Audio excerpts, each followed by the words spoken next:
Just the speed of it. I'm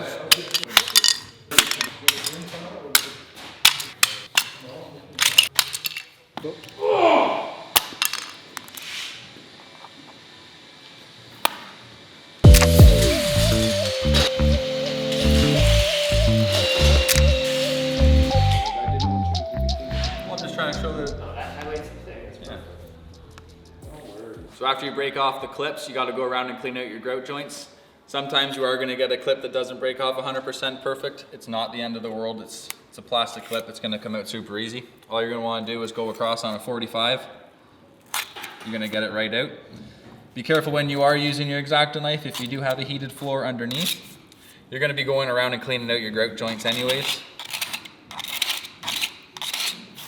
You got to get that down deep enough so that your grout can bond to the side of your tiles, but you're going to go around your whole floor anyways after breaking out the clip, so if you do got to cut one and a couple hundred out, it's not the end of the world.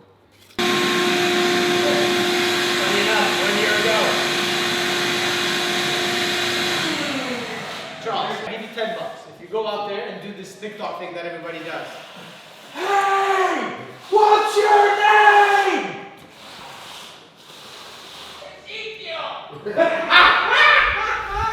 Go do it. I forgot about it.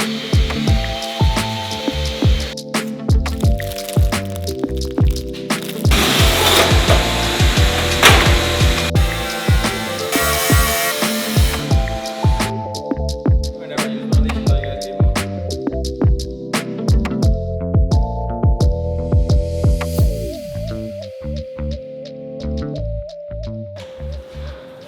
We're getting to the end of the day. We're going to stop tiling. We're going to stop right here. I'll get into cutting stuff tomorrow. So what we're going to do is we're going to get some of our clips installed underneath the tiles. When the thin set goes hard, it's going to be harder to put it in. There are ways to install them the next day, such as the oscillating tool and things like that. But especially on the heated floor, it's much simpler just to put them in today. We can get them placed exactly where we want in reference to our roughly every foot. So all I do is I'll install them like that. I'll just grab an offcut of the tile. Here I got a 4-foot rip.